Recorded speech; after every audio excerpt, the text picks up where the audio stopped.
रुपये आले आहेत तर ते शासनाला अकाउंट आहे त्याच्यात आपण शासनाला अमाऊंट ट्रान्सफर करतो तर तुमच्या मागण्यांचा अर्धा अमाऊंट आपल्याला परत मिळाला म्हणजे 100% आपण शासनाला ट्रान्सफर फक्त 25 कोटीचं स्वतंत्र अकाउंट ओपन करणे फक्त हा सध्या मागचा हेतू नाही आहे.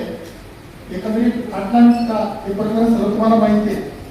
त्यामुळे न बोलता तुम्हाला समजलं असेल की विषय किती गंभीर आहे. अटलांटा प्रकरण आपले 11 कोटी रुपये गेले आणि आपल्याला 25 कोटी जर आता आपण सेव्ह करून ठेवले तर आपला काहीतरी विकास होईल. सर्वात प्रथम मी माननीय महापौरांचा या ठिकाणी धन्यवाद व्यक्त करतो. या ठिकाणी प्रत्येक नगरसेवकाला फोन आले असेल तुम्हाला की तुमच्या प्रभागातले तुम्ही कामं सुचवा. आले ना फोन? सर्वांनी अगोदर टाळ्यावर महापौरांचा विषय 25 कोटी रुपयाचा आहे. 25 कोटी आता जर मिळाले आणखी 25 कोटी 52 कोटी रुपये जर मिळाले या शहराचा विकास होऊ शकतो. मात्र आज परिस्थिती अशी आहे की आपल्याला किमान 300 कोटी रुपये देणं महापालिकेकडे या ठिकाणी 97 कोटी 32 कोटी 2 कोटी 1.25 कोटी असं एकूण 143 कोटी बिगरची कागदावर आहे आता. म्हणजे ते आपल्याला देणंच आहे. आणि आपले नाशिकला एक प्रकरण चालू आहे त्याच्यामध्ये आपल्याला किमान 100 कोटी द्यावं लागतील अशी परिस्थिती आहे.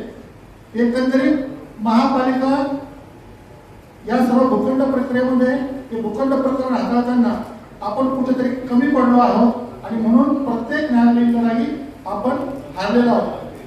ज्या अटलांटा कंपनीकडे आपले 42 कोटी 50,60,76,000 रुपये घ्यायचे बाकी होते त्याच अटलांटिकला आपल्याला 11 कोटी 11.5 कोटी काहीतरी समथिंग रुपये आपल्याला द्यावे लागणार आहे.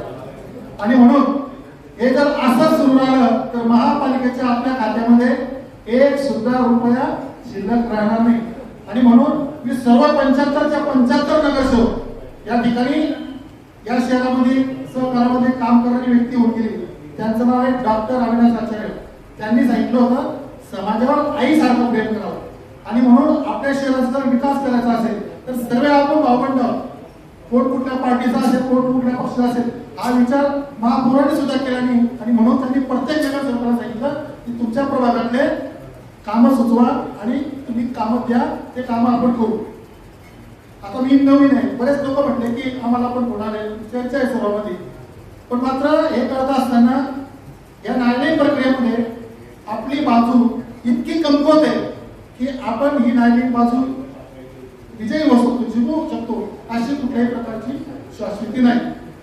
आणि म्हणून 25 कोटी स्वीट झाले 11.5 कोटी द्यावे लागणार आहे.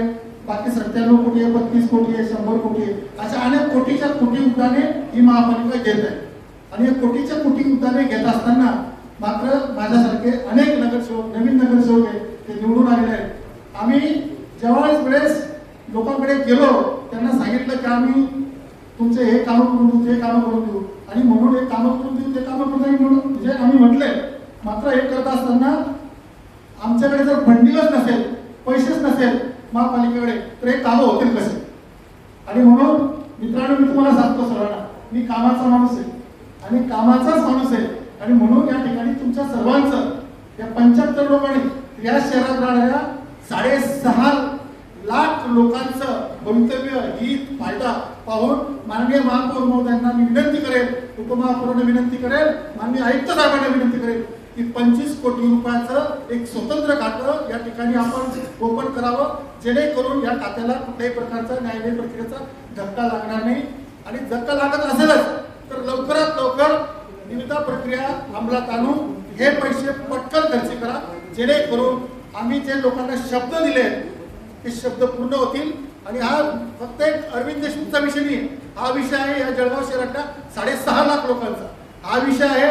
या सदनामध्ये उपस्थित असलेल्या 75 नगरसेवक स्वीकृत 7 नगरसेवक या सर्वांचा विषय. आणि म्हणून आपण या विषयामध्ये काळजी करावी लक्ष घालावं आणि एक स्वतंत्र खातं उघडावं अशी विनंती करण्यासाठी मी तो प्रश्न उपस्थित केला आहे. धन्यवाद. आपण यापूर्वी सुद्धा माहिती घेतली असेल त्यामुळे असा शब्द वारंवार उच्चारणं हे योग्य नाही. ते कोणालाच ते माहिती नाहीये.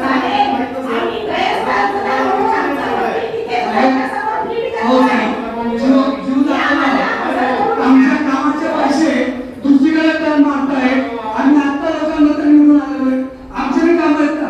त्यांचा जो विषय आहे समजून तरी आता गणगणी बोलता का? मी याचं काम करतो पण असं जे म्हटलं असं आहे वारंवार म्हणजे साप म्हणजे चुकीच्या पद्धतीने बोललं जातं.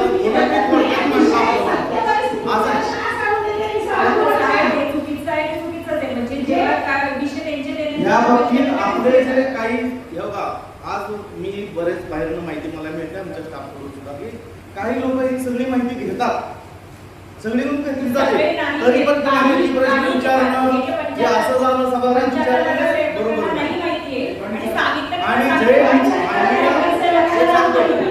हायकोर्टाचा डिसिजन आहे, हायकोर्ट ऐकून घ्या, हायकोर्टच्या निर्णयात आपल्याला असं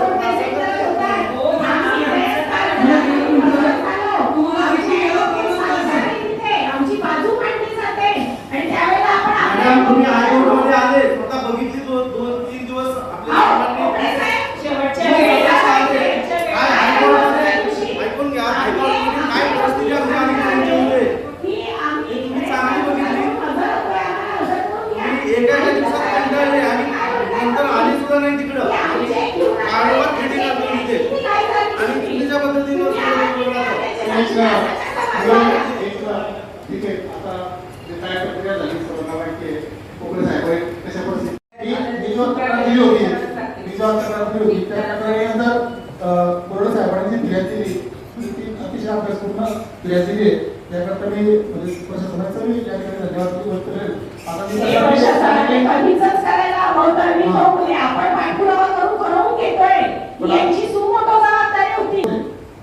त्यामुळे ते थोडंसं लक्ष राहा.